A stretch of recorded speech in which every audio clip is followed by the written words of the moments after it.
नमस्कार, स्वागत है आपका डीडी न्यूज में। आपके साथ मैं हूं गौरव श्रीवास्तव। देश का सबसे भरोसेमंद चैनल डीडी न्यूज पर लेकर हाजिर हूं आपका अपना पसंदीदा शो खबरों का सरपंच न्यूज पंच। इस कार्यक्रम के जरिए हम आप तक पहुंचाते हैं वो खबरें जिन पर रहती है सभी की नजर। लेकिन न्यूज पंच में सिर्फ खबर नहीं होगी, बल्कि होगी खबर की पूरी पड़ताल। तथ्यों और आंकड़ों के जरिए आपको समझाएंगे खबर का हर एक बिंदु। साथ ही ग्राउंड जीरो पर मौजूद अपनी टीम से जानेंगे एक एक अपडेट। होगी हर खबर पर पैनी नजर। और आज न्यूज पंच के जरिए जिन खबरों पर होगी हमारी पैनी नजर, सबसे पहले उनका करते हैं रुख। तो पहली हमारी खबर होगी, आपको बता दें कि साफ तौर पर देखने को मिलेगा कि अब नहीं बचेगा दुश्मन। आईएएफ की तीसरी आंख नेत्र, यह साफ तौर पर देखने को मिलेगा। क्या कुछ इससे होने वाला है और सुरक्षा के इंतजाम किस तरह से होने वाले हैं और रक्षा तंत्र को कितनी मजबूती मिलेगी, यह हम आपको बताएंगे। दूसरी हमारी खबर हो गई, फंस गई दीदी भतीजा। टीएमसी की बड़ी मुश्किलें, किस तरह से पश्चिम बंगाल में टीएमसी की मुश्किलें बढ़ती जा रही हैं, क्या कुछ हुआ है और क्या कुछ हो रहा है, किस तरह से ताबड़तोड़ एक्शन लिए जा रहे हैं, यह हम आपको बताएंगे अपनी दूसरी खबर में। तीसरी अहम खबर होगी बिहार से। रैपिड रेल से बिहार को मिलेगी रफ्तार, किस तरह से मिलती हुई नजर आएगी और जो नई सरकार है वो किस तरह से काम करती हुई नजर आ रही है और क्या कुछ नया हो रहा है, यह सब कुछ हम आपको बताएंगे अपनी इन खबरों में। तो चलिए शुरुआत करते हैं न्यूज पंच की। और आइए शुरुआत करते हैं। आपको बता दें कि भारत की हवाई सुरक्षा को जल्द मिलने जा रहा है एक ऐसा सुरक्षा कवच जो दुश्मन की हर गतिविधि पर आसमान से पैनी नजर रखेगा। स्वदेशी तकनीक से विकसित नेत्र airborne early warning and control system को लेकर बड़ा अपडेट सामने आया है और माना जा रहा है कि 25 जून को डीआरडीओ की अंतिम मंजूरी के बाद यह परियोजना नई गति पकड़ सकती है। सैकड़ों किलोमीटर दूर उड़ रहे दुश्मन के लड़ाकू विमान, ड्रोन और मिसाइल खतरों से समय रहते पता लगाने में सक्षम यह सिस्टम भारतीय वायुसेना की निगरानी और प्रतिक्रिया क्षमता को कई गुना बढ़ा देगा। इतना ही नहीं, नेत्र को प्रोजेक्ट कुशा और आकाश जैसी अत्याधुनिक वायु रक्षा प्रणालियों के साथ जोड़कर एक मजबूत और एकीकृत एयर डिफेंस नेटवर्क तैयार किया जाएगा। 3 दशकों की स्वदेशी रिसर्च और तकनीकी विकास का परिणाम माना जा रहा है और यह सिस्टम भारत की सामरिक शक्ति को नई ऊंचाई देने की दिशा में बड़ा कदम साबित हो सकता है। आखिर नेत्र कितना ताकतवर है, इसकी तकनीकी खूबियां क्या हैं और यह भारतीय वायुसेना की युद्ध क्षमता को कैसे बदल देगा, ये हम आपको बताएंगे। तो आपको यह भी बता दें कि किस तरह से नेत्र लगातार काम करता हुआ नजर आएगा, क्योंकि अब साफ तौर पर सुरक्षा तंत्र को और ज्यादा मजबूत करने की जो कवायद है वो और तेज गति से ज्यादा जारी है। तो ऐसे में सुरक्षा तंत्र को मजबूत करना है, लोगों की सुरक्षा करनी है और दुश्मनों को किस तरह से ठिकाने लगाना है, यह साफ तौर पर नजर आएगा, क्योंकि नेत्र की नजर से अब कोई भी दुश्मन बच नहीं पाएगा और भारत की जो ताकत है वो लगातार बढ़ने वाली है। हवा में भारत का नया सुरक्षा कवच दुश्मन के हवाई खतरों पर पैनी नजर रख पाएगा। ये सब कुछ बहुत अहम होने वाला है, क्योंकि रक्षा और सुरक्षा को लेकर लगातार जो स्थितियां रही हैं उसमें नेत्र की जो भूमिका है वो बहुत महत्वपूर्ण होने वाली है। डीआरडीओ जो हम देख रहे हैं लगातार, हमने बीते दिनों भी देखा कि किस तरह से स्टेप दर स्टेप जो सुरक्षा के तंत्र है उसको मजबूत करने का काम डीआरडीओ द्वारा किया जा रहा है। और ऐसे में चाहे बैलिस्टिक मिसाइल की बात हो या इसके अलावा अन्य मिसाइलों की बात हो, सब कुछ डीआरडीओ की देखरेख में बहुत तेज गति से आगे बढ़ता हुआ नजर आ रहा है। और ये सब कुछ इतना बड़ा और विशाल होने वाला है क्योंकि साफ तौर पर रक्षा और सुरक्षा को लेकर सरकार प्रतिबद्ध है और इसीलिए लगातार हम देख रहे हैं कि जो अलग अलग तरीके से जो सुरक्षा है उसको मजबूत किया जा रहा है, इस तंत्र को मजबूत किया जा रहा है और तमाम टेक्नोलॉजी के जरिए लगातार इसमें नई जो तस्वीरें हैं वो निकलकर सामने आती हुई नजर आ रही है। कुछ और आंकड़े आपके सामने पेश करते हैं कि भारत की आंख किस तरह से नेत्र बनता हुआ नजर आएगा। वायुसेना को मिलेगा हवाई निगरानी विमान नेत्र और यह काफी महत्वपूर्ण होने वाला है तकनीकी विकास के हिसाब से और रक्षा तंत्र को और ज्यादा मजबूत करने के हिसाब से।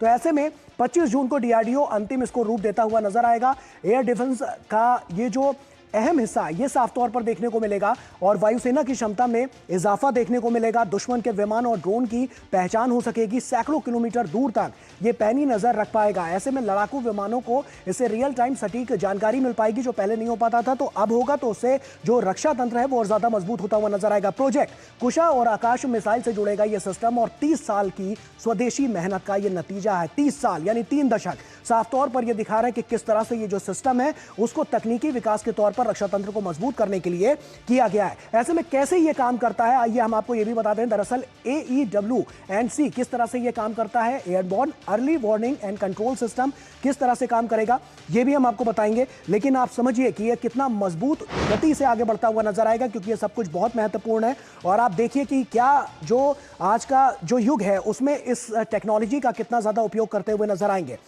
वायुसेना की आंख और इसे कान माना जाता है। रडार से साफ तौर पर यह देखने को मिलेगा, क्योंकि हम आपको बता रहे हैं कि ये कैसे काम करता है। वायुसेना की आंख और कान इसे माना जाता है, और यह भी देख रहे हैं कि रियल टाइम में निगरानी और नियंत्रण किस तरह से इस पर किया जाएगा। रडार से हवाई लक्ष्यों की यह पहचान करता है और उसके बाद रियल टाइम में यह पहचान हो पाती है, और उसके बाद जो एक्शन लिया जाता है वो इसके जरिए लिया जाता है। रियल टाइमिंग, निगरानी और नियंत्रण क्षमता जो है वो बढ़ती हुई नजर आएगी। तो साफ तौर पर रक्षा तंत्र को बहुत बड़ी मजबूती और बहुत बड़ा बल मिलता हुआ नजर आएगा। विमान, ड्रोन और इसके अलावा तमाम जो अलग अलग लक्ष्यों को एक साथ ट्रैक करने में ये सक्षम रहेगा। तो आप समझिए कि कितना महत्वपूर्ण ये पूरा जो विमान है वो होने वाला है, और इससे कितना ज़्यादा मजबूती जो है वो निकलती हुई नजर आएगी, ये साफ तौर पर नजर आएगा। तो लगातार जो देख रहे हैं कि जो स्थितियां हैं वो साफ तौर पर नजर आती हैं, और इसीलिए कहा जा रहा है कि रक्षा तंत्र को और ज़्यादा मजबूत किया जा रहा है। तो आइए हम आपको कुछ और भी चीज़ें दिखाते। तो आइए हम आपको दिखाते हैं कि और क्या क्या इसमें अहम जो चीज़ें हैं वो निकलकर सामने आ रही हैं। और आप देखिए कि लगातार जो हम देख रहे हैं कि रक्षा तंत्र को, एक रक्षा प्रणाली को तो मजबूत करना ही है, इसके अलावा साफ तौर पर जो अलग अलग तकनीकी विकास है वो किस तरह से नजर आ रहा है उसको देखना भी बहुत ज़्यादा ज़रूरी हो जाता है, क्योंकि जब इसकी मारक क्षमता जो है वो हैंडल करी जाएगी और रियल टाइम जब निगरानी रखी जाएगी तो आप समझिए कि रक्षा तंत्र को बहुत महत्वपूर्ण हो जाएगा। तो आइए इससे जुड़ा जो तस्वीरें हैं वो हम आपके साथ साझा कर रहे हैं, आप इन तस्वीरों को भी देखिए।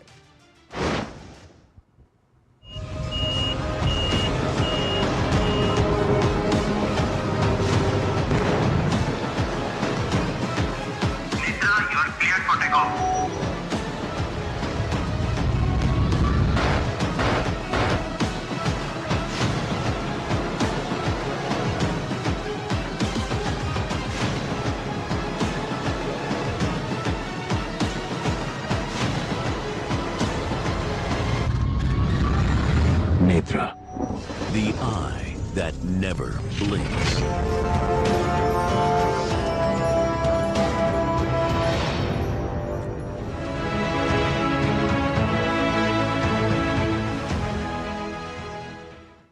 तो देखा आपने कि कितना महत्वपूर्ण ये होने वाला है रक्षा तंत्र के विकास के लिए, उसकी मजबूती के लिए, उसके सशक्तिकरण के लिए।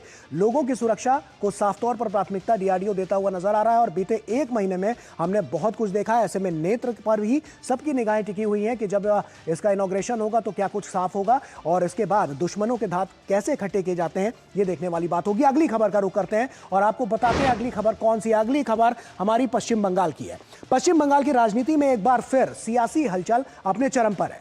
तृणमूल कांग्रेस सुप्रीमो ममता बनर्जी के खिलाफ एफआईआर दर्ज होने से लेकर पार्टी के वरिष्ठ नेता अभिषेक बनर्जी के आवास पर पुलिस की कार्रवाई और नगर पालिका भर्ती घोटाले में टीएमसी विधायक मदन मित्रा से जुड़े कई ठिकानों पर ईडी की छापेमारी तक घटनाओं की यह श्रृंखला राज्य की राजनीति में नए सवाल खड़े कर रही है। एक ओर ममता बनर्जी पर भड़काऊ भाषण और सांप्रदायिक टिप्पणी को लेकर कानूनी शिकंजा कसने की बात कही जा रही है, तो वहीं दूसरी ओर वित्तीय धोखाधड़ी और भर्ती घोटाले की जांच में एजेंसियों की सक्रियता ने तृणमूल कांग्रेस की जो मुश्किलें हैं उन्हें बढ़ा दिया है। आरोप है कि नगर पालिकाओं में नियुक्तियों के बदले रिश्वत ली गई और इसके लिए बिचौलियों का नेटवर्क सक्रिय था, जिसकी जांच अब कई स्तरों पर आगे बढ़ रही है। ऐसे में सवाल सिर्फ कानूनी कार्रवाई का नहीं है, बल्कि उसके राजनीतिक असर का भी नजर आता है। क्या बंगाल में यह घटनाक्रम तृणमूल के शीर्ष नेताओं के लिए बड़ी मुश्किल खड़ी कर देगा? क्या जांच एजेंसियों की कार्रवाई से टीएमसी की चुनौतियां बढ़ेंगी? क्या प्रशासन के एक्शन में आने से परत दर परत टीएमसी में हुए घोटालों का पर्दाफाश हो जाएगा? ये सवाल बहुत अहम है और इन्हीं सवालों और पूरे घटनाक्रम की करेंगे विस्तार से पड़ताल। तो चलिए एक एक कर आपको बताते हैं कि किस तरह से ममता बनर्जी के खिलाफ एफआईआर दर्ज की गई है। बताते हैं आपको, क्योंकि साफ तौर पर ममता बनर्जी के खिलाफ ये जो एफआईआर है वो दर्ज की गई है और साफ तौर पर तृणमूल कांग्रेस के और भी जो नेता हैं वो सवालों के घेरे में। ऐसे में अभिषेक के घर रेड पड़ी है, टीएमसी एमएलए के घर ईडी, पूर्व खेल मंत्री को अल्टीमेटम दिया गया है। बहुत कुछ यहां लगातार होता हुआ नजर आ रहा है, तो एक एक करके आपको सिलसिलेवार तरीके से बताते हैं। आपको बता दें कि ममता के खिलाफ एफआईआर हुई है। टीएमसी सुप्रीमो को एक और झटका, हेयर स्ट्रीट थाने में एफआईआर दर्ज की गई है। भड़काऊ भाषण जो इन्होंने सांप्रदायिक सौहार्द को लेकर दिया था, तो साफ तौर पर उस पर कई सवाल उठे थे और यही सवाल इन्हें कटघरे में खड़ा करते हैं कि आखिर किस तरह की जो रणनीतियां थी वो नजर आ रही थी। कोलकाता में धरने के दौरान सांप्रदायिक टिप्पणी उन्होंने की थी ममता बनर्जी ने, और इसी को लेकर यह मामला गर्माता गया। इसके बाद भारतीय न्याय संहिता यानी कि बीएनएस की कई धाराओं के तहत यह मामला दर्ज किया गया। टीएमसी सुप्रीमो को एक और झटका साफ तौर पर देखने को मिला और तमाम नेता कटघरे में है। लेकिन ये जो एफआईआर है, ये जो सांप्रदायिक सांप्रदायिक जो सौहार्द बिगाड़ने की कोशिश ममता बनर्जी द्वारा जो टिप्पणी की गई थी उस पर यहां पर रखा गया था और भड़काऊ भाषण देने का जो आरोप है उसी के खिलाफ यह एफआईआर ममता बनर्जी पर दर्ज होती हुई नजर आई है। इसके अलावा भी तमाम ऐसे घटनाक्रम हैं जिसपे लगातार नजर बनी हुई है और यह देखने को भी मिला है कि ममता बनर्जी की जो लगातार जो कार्यशैली रही है वो सवालों के घेरे में रही है। और ऐसे में इसी घटनाक्रम पर बीजेपी के नेताओं का क्या कहना है, आइए आपको सुनवाते हैं। ममता बनर्जी जब सत्ता में थी, सत्ता के नशे में इन्होंने बहुत इस प्रकार के बयान दिए जिससे सांप्रदायिक सद्भावना बिगड़ती थी और उन्होंने ये भी कहा कि माइनॉरिटीज़ की अगर कोई चिंता कर सकती मैं कर सकती हूँ और ये भी कहा कि मेजॉरिटी को अगर मैं नई सत्ता में रही तो ये माइनॉरिटी आपको हजम कर जाएगी या आपको ख़त्म कर देगी। तो इस प्रकार की बयानबाजी सांप्रदायिक सद्भाव को ख़राब करती है। इसके चलते हुए कंप्लेंट दर्ज हुई, उसके चलते हुए उनके खिलाफ कार्रवाई हो रही है। वो जैसे तरीके से वो मतलब थ्रेटनिंग कर रहे थे पूरा जनता को पश्चिम बंगाल में कि फोर्थ टाइम क्षमता में आने के लिए है, इसके लिए तो उसके लिए शास्ति होना चाहिए कि पश्चिम बंगाल का जनता को डरा रहे हैं, डरा से वोट लेने का कोशिश कर रहे हैं और इस टाइम में जनता जनार्दन ने इन लोगों को एक साथ होके एकदम पूरा उखाड़ के फेंक दिया। अभी तो पार्टी का पूरा विसर्जन हो गया है, माटी भी चला गया है और मानुष भी पूरा इन लोगों से मतलब दूर हो चुका है। तो माँ माटी मानुष चले गए हैं, सिर्फ तृणमूल का लोगो है। कोई भी कानून तोड़ेगा उनमें घबराहट है, खिसियाहट है, बौखलाहट है। जिस तरह सुपड़ा साफ किया है बंगाल की जनता ने टीएमसी का, ममता बनर्जी का, और जिस तरह भगदड़ मची हुई है उनके जनप्रतिनिधियों में, चाहे नगर निकाय के जनप्रतिनिधि हो, चाहे विधायक हो, चाहे सांसद हो, गलत टिप्पणी करिएगा, सांप्रदायिक टिप्पणी करिएगा, हिंदू मुस्लिम करिएगा तो किसी हालत में भी प्रशासन छोड़ेगा नहीं। तो सुना आपने कि क्या कुछ कहना है बीजेपी के नेताओं का। ऐसे में पश्चिम बंगाल पर तो नजर रहेगी, लेकिन एक और महत्वपूर्ण खबर है उससे आपको रूबरू करा दें। आपको बता दें केंद्रीय गृह और सहकारिता मंत्री अमित शाह जी ने जनसंख्या में बदलाव पर एक बैठक की अध्यक्षता की है और आयोग को सीमावर्ती जिलों में जनसंख्या में हो रहे बदलावों का अध्ययन करने का निर्देश दिया है। उन्होंने आयोग को स्थिति का आकलन करने के लिए सीमावर्ती इलाकों, मेट्रो शहरों और औद्योगिक कस्बों का दौरा करने का निर्देश भी दिया है। काफी महत्वपूर्ण यह पूरी बैठक और इसमें तमाम निर्देश जो हैं वो गृह मंत्री अमित शाह के जरिए दिए गए हैं और इस बैठक में और भी नीतियां बनती हुई नजर आई हैं जिनसे आगे की जो कार्यप्रणाली है उस पर जोर दिया जाएगा। तो एक तरफ तो हम देख ही रहे थे कि किस तरह से लगातार जो आरोप प्रत्यारोप का दौर है वो तो नजर आ रहा है, एफआईआर किस तरह से हुए वो भी नजर आया। तो ऐसे में ममता बनर्जी के ऊपर तो जो कुछ है वो तो हो ही रहा है, इसके अलावा भतीजे पर जांच की आंच कैसे तेज है वो भी हम आपको बताते हैं। दरअसल आपको बता दें कि अभिषेक बनर्जी के घर पर पुलिस की रेड हुई है।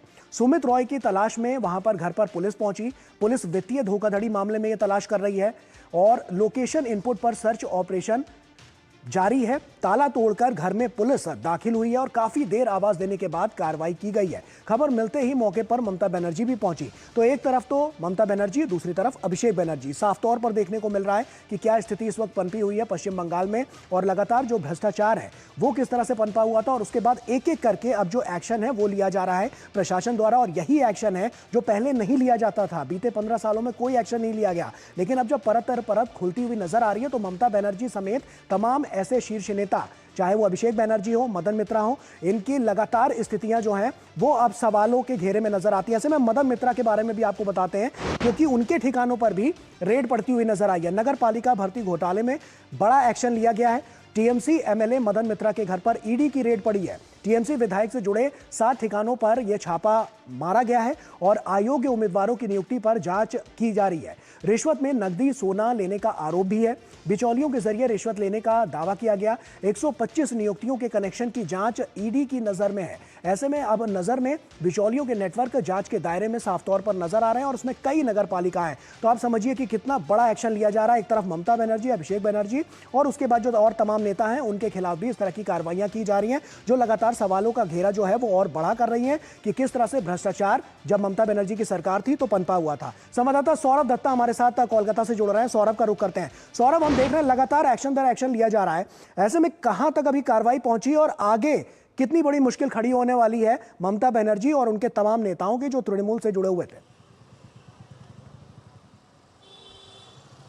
पलक झपकते ही गौरव ममता बनर्जी की शासनकाल के एक के बाद एक पोल खोल रहा है। भवानीपुर में हम मदन मित्र के घर के बाहर खड़े हैं और अभी मदन मित्र के घर के भीतर ईडी के जो है छापेमारी, वो ईडी की छापेमारी चल रही है और यहाँ पर अभी 8 घंटा हो गया है, लेकिन ईडी के जो आधिकारिक है मदन मित्र के भवानीपुर के घर से वो नहीं निकले। आप देख सकते हैं यहाँ पे लिखा हुआ है मदन मित्र एंड फैमिली, और साथ ही साथ दक्षिणेश्वर, कामारहाटी, बेलेघाटा, संतोषपुर, ऐसे और भी सारे जोका, ऐसे बहुत सारे ऐसी जगह है जहां पर भी ईडी का छापामारी चल रहा है। ये नगर पालिका भर्ती घोटाला मामला है जिसमें एबी इंफ्रोजेन यानी आयनसेल जिसके खिलाफ ये आरोप था कि नकली ओएमएस शीट इन्हीं की संस्था को दिया गया था। इस नगर पालिका भर्ती घोटाला का जो मैकेनिज्म है, एसओपी है, वो तैयार किया था आयनसेल। आयनसेल के जरिए सुजीत बोस, मदन मित्र और भी बहुत सारे तृणमूल के नेता जो तृणमूल के करीबी थे, उनके साथ ये जांच चल रहा है। बहुत दिनों से जांच चल रहा है और आज उसी जांच को लेकर ईडी के आधिकारिक यहां मदन मित्र के घर पर आए। यहां पर जब भवानीपुर में मदन मित्र के घर पर ईडी आए हैं, तब यहां से कुछ ही देर पर कालीघाट पर 2 या 3 किलोमीटर होगा, मेट्रो स्टेशन बोली तो 2 मेट्रो स्टेशन के बाद, वहां पर भी सुबह सुबह अभिषेक बनर्जी के घर पहुंच गए सालबनी थाना का पुलिस। और यहाँ का जो आरोप है, वो आरोप क्या है कि जमीन में फाइनेंशियल फ्रॉड के मामले के सामने रखकर सुजय हाजरा जो टीएमसी के प्राक्तन एमएलए है, भूतपूर्व एमएलए है, उनको हिरासत में लिया गया पुलिस ने। और उनके साथ जो पूछताछ में जो जानकारी मिला, उनके अकाउंट में बहुत सारे करोड़ों रुपए मिला।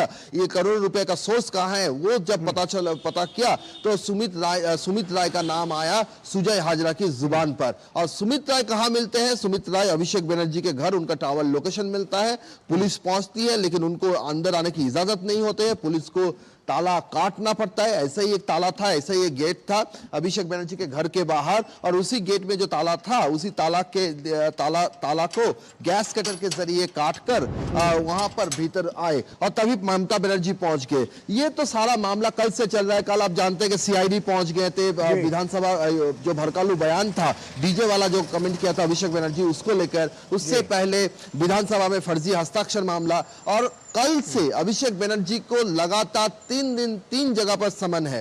पहला समन कल है, वो है सौरभ, एक सवाल आता है ईडी कि के अभी मामले देखिए में लगातार जांच का जो दायरा है उसको बढ़ाया जा रहा है। सौरभ, तो अपडेट आपसे ये चाहूंगा कि आप ये बताएं कि अभिषेक बनर्जी के घर में जो छापा पड़ा, वहां पर क्या कुछ हासिल हुआ? उसके अलावा जो एफआईआर दर्ज कराई गई यहां पर, और एफआईआर पर कार्रवाई कहां तक पहुंची है? ममता बनर्जी अभी शिकंजे से कितना दूर है? देखिए, अभिषेक के घर पर जो छापा पड़ा वो तो सुमित राय की खोज पर था। सुमित राय की खोज अभी तक जारी है, सुमित राय का खोज नहीं मिला। ममता बनर्जी के खिलाफ नेताजी नगर पुलिस स्टेशन में जो एफआईआर दर्ज हुआ है, उस पर भी कार्रवाई चल रहा है, लेकिन आगे ममता बनर्जी के उसको लेकर ममता बनर्जी के घर पहुंच रहे हैं इन्वेस्टिगेटिव ऑफिसर्स, ऐसा कोई खबर अभी तक नहीं है। लेकिन इस मामले से, ये मदन मित्र के घर पर आज जो ईडी है, ये प्राथमिक शिक्षक नियोग के मामले में, भर्ती मामले में है, और इसी मामले में कल अभिषेक बनर्जी को समन किया गया है ईडी की तरफ से। फिर अभिषेक बनर्जी का समन है इस मामले में, वो जो विधानसभा के जो फर्जी हस्ताक्षर मामला था, और फिर डीजे मामले में जो है भड़कालू बयान, वो मंगलवार को उनका हाजिरा है। तो रवि, सोम, मंगल लगातार 3 दिन अभिषेक को 3 मामले पर बुलाया है। 2 सीआईडी का है, 1 ईडी का है। चलिए, इस पर नजर भी हम लगातार बनाए रखेंगे, आप भी बना के रखिएगा। सौरभ, बहुत बहुत शुक्रिया आपका तमाम जानकारियां हमसे साझा करने के लिए। तो साफ तौर पर देख रहे हैं कि क्या स्थिति यहां पर नजर आ रही है। तो आइए अगली खबर का रुख करते हैं और बिहार की बात करते हैं। बिहार में रफ्तार, विकास और आधुनिक कनेक्टिविटी को लेकर एक बड़ा ऐलान हुआ है। राज्य के 4 प्रमुख जिलों बेगूसराय, राजगीर, गयाजी और मुजफ्फरपुर को रैपिड रेल नेटवर्क से जोड़ने की योजना पर सरकार ने काम तेज करने के संकेत दे दिए हैं। दावा है कि इस परियोजना के जरिए पटना से गयाजी जैसे महत्वपूर्ण रूटों पर यात्रा का समय काफी कम हो जाएगा, जबकि पर्यटन, उद्योग और व्यापार को भी नई गति मिलेगी। सरकार का कहना है कि रैपिड रेल नेटवर्क का भविष्य के बिहार की जरूरतों का ध्यान रखते हुए तैयार किया जाएगा, जिससे लाखों यात्रियों को तेज, सुरक्षित और सुविधाजनक सफर का लाभ मिलेगा। आखिर बिहार की तस्वीर बदलने वाली ये परियोजना कितनी बड़ी है, इसकी क्या खासियतें हैं और ये राज्य के विकास को किस तरह से नई रफ्तार दे सकती है, आइए एक एक कर आपको इन्हीं बारे में बताते हैं। दरअसल बिहार में रैपिड दौड़ेगी और रेल घंटों का जो सफर है वो अब मिनटों में हो पाएगा। 4 जिलों की बढ़ेगी रफ्तार, मुख्यमंत्री सम्राट चौधरी का यह ऐलान साफ तौर पर नजर आया है। तो ऐसे में बिहार रैपिड रेल जो प्रोजेक्ट है उसमें 4 जिलों को रैपिड रेल की जो सौगात है वो मिलती हुई नजर आएगी। बेगूसराय, राजगीर, गयाजी और मुजफ्फरपुर ये इसमें शामिल है। इसके अलावा मुख्यमंत्री सम्राट चौधरी ने इस की घोषणा की है और यह काफी महत्वपूर्ण है वहां के लोगों के लिए, उनको उनकी यात्रा को और सुलभ बनाने के लिए। इस पर जल्द जो काम है वो भी शुरू हो जाएगा। ये परियोजना काफी महत्वपूर्ण बनाई जा रही है और ऐसे में परिवहन मॉडल इसमें साफ तौर पर देखने को मिलेगा, जो कि अधिक प्रभावी रेलवे, रोडवेज और मेट्रो नेटवर्क इसमें इंटरलिंक होंगे, जिससे साफ तौर पर वहां के लोगों को फायदा मिलता हुआ नजर आएगा। और ये काफी महत्वपूर्ण भी है क्योंकि लगातार ये जो जिले हैं ये इसमें कवर होंगे। इसके अलावा अगले हम आपको पॉइंट्स की बात बताएं तो तेज और सुरक्षित आवागमन साफ तौर पर देखने को मिलेगा। ऐसे में आवागमन अब और ज्यादा सुगम होता हुआ नजर आएगा।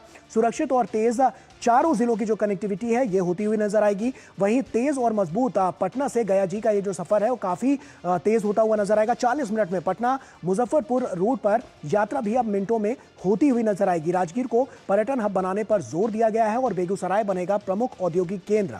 छात्रों, व्यापारियों और कर्मचारियों को इससे सीधा लाभ मिलता हुआ नजर आएगा, जो अपने आप में बहुत बड़ी महत्वपूर्ण पहल को दर्शाता है। संवाददाता मधुरेश नारायण हमारे साथ जुड़ रहे हैं। मधुरेश, कितनी बड़ी पहल और कितनी बड़ी ये परियोजना है जिससे साफ तौर पर बिहार के लोगों को और खास तौर पर उन 4 जिलों के लोगों को लाभ मिलता हुआ नजर आएगा? कितना बड़ा अवसर? देखिए, बिहार काफी तेजी से विकास कर रहा है, चाहे बात करें हम इंफ्रास्ट्रक्चर की, चाहे हम बात करें उद्योग की। लेकिन जब आप ओवरऑल में देखेंगे, आप उद्योग स्थापित करेंगे तो एक जगह वो कंसंट्रेटेड नहीं कर सकते हैं आप। गया में अमृतसर हावड़ा कॉरिडोर का एक बहुत बड़ा पॉइंट है, जहां पर की चिप मैन्युफैक्चरिंग से लेकर के तमाम तरह की जो इंडस्ट्रियां हैं अपना वहां पे इंडस्ट्री लगा रही हैं। अब ऐसे में अगर कुछ लोग जो पटना के रहने वाले हैं, अगर उनका रोजगार वहां होता है, उनका काम वहां होता है, तो आपको उनको फास्टेस्ट मोड ऑफ ट्रांसपोर्टेशन उपलब्ध कराना होगा कि वो अगले 1 घंटे में वो 100 किलोमीटर का सफर तय कर सके। इसी तरीके से हमारा ऑलरेडी मुजफ्फरपुर जो है वो एस्टैब्लिश्ड एक इंडस्ट्रियल हब के रूप में बढ़ चुका है, बन चुका है, और वो लेदर और टेक्सटाइल के कई जो कंपनियां हैं वो वहां पे काम कर रही हैं। लेकिन कई कर्मचारी ऐसे हैं, कई वर्क ऐसे हैं, कनेक्टिविटी इस तरह की वहां पे देनी अब जरूरत है कि आप मुजफ्फरपुर 1 घंटे में वहां पहुंच सके। वर्तमान में आपको मुजफ्फरपुर पहुंचने के लिए बाय रोड 1.25 से 1.5 घंटे का वक्त लगता है, गया पहुंचने के लिए 1.25 से 1.5 घंटे का वक्त लगता है।